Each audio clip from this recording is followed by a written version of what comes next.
how dry it is and the fires we've had across the valley. Thought it would be a good time to jump on here and talk about how to be a little bit more prepared for, in case of emergency, the worst case scenario, you had a fire in your home, and what to do with your pets. So the first step is to be prepared. So you want to keep collars on. So we've got our little demo dog here. He's wearing his collar. His collar's got a tag on it. This particular tag is one of our rabies tags. So it's really good at video, sorry.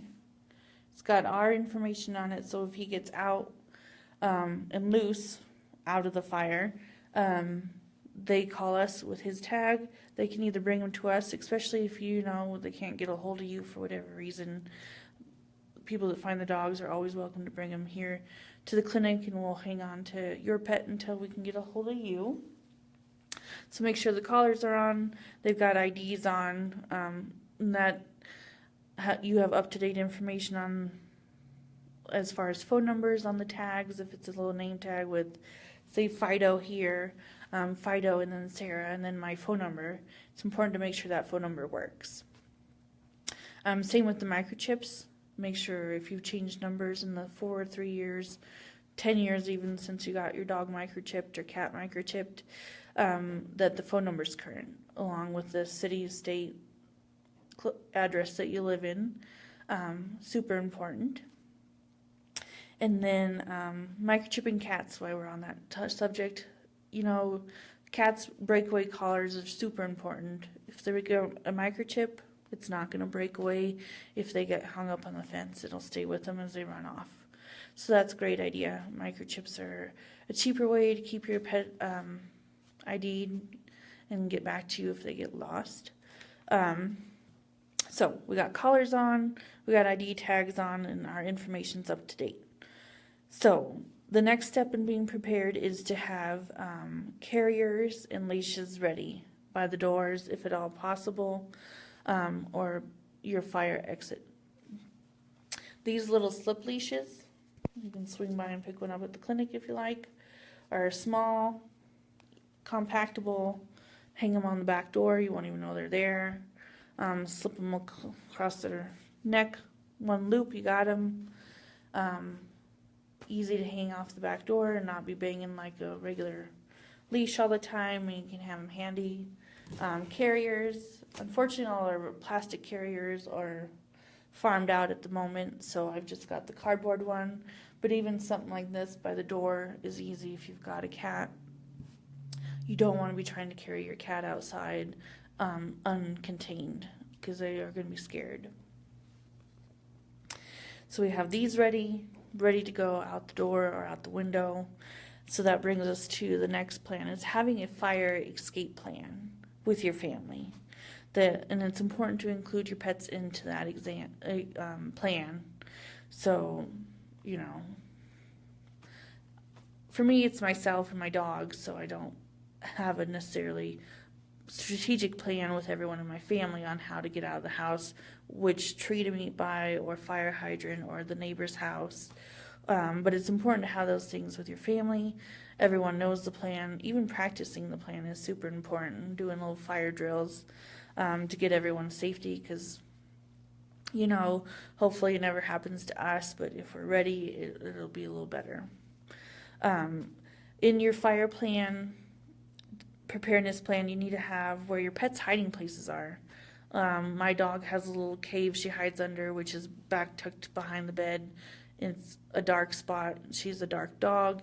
If the light's off, you're not going to see her hiding there, but I know that's her spot. I can write that down, so if I'm not home, they can find they have a way with my fire preparedness plan, which would be by the fire extinguisher. They could say, hey, I've got a dog and she hides in this spot. If it's safe, they can go find her. Same with the cats. Cats disappear so easily in the house. It's important to try to map those places that you know they're good hiding spots, so that you can, you know, if it's just your spouse alone at home or your kid alone at home, they can go grab the cat and get out if they're able to safely. That's the other thing, is to stress that people need to get out first safely. If there's time, get the pets out. So yeah. And this will help with the first responders if you've got a plan, a map where the pets are, window stickers that say, hey, there's pets inside, I've got X amount of pets. It's important to update that. If you started out with 1 dog and 1 cat, and now you've got 4 dogs and 6 cats, it's important for them not just to look for 1 dog and 1 cat. Check your smoke detectors, make sure the batteries are working and the smoke detectors are working, because that'll alert you the fastest. The sooner you're springing into action, the sooner you're able to get everyone out of the house safely. Hazards in the house. And this is a good one. And I'll post the references I've got that I found online that came up with these ideas for us. Candles, obviously with pets, is not the best idea. Make sure they're blown out and you're in the same room as the candles and the pets. The stoves.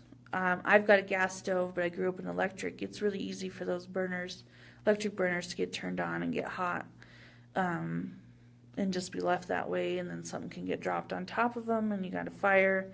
Pets are known to get into think they smell something on the stove and try to get up there. They can turn the gas burners on. They do make child-proof knobs you can put on the burners so they can't get them turned. That's a great idea. I'm going to go get some myself because the gas gets turned on sometimes. And not putting glass bowls on wooden decks or next to the houses. I didn't even think about this. Magnifying glass, through the sun, you can make a little fire. The glass bowl can work the same way. Electrical cords, TV cords, phone charging cords. These are all things, if your pet's bored, may decide to chew on, which could, if they're plugged in, spark, short out, start a fire. The biggest thing is just to be prepared. Hopefully nothing ever bad happens. But if you've got your collar on your dog, ID tag on your dog, and a plan, you'll be ready to go. Hope this was helpful and you guys are having a good day. It's supposed to be slightly cooler today. I think only 95 or 97 I heard. So we can get out and enjoy this beautiful country we're in and have a great, safe summer. Bye.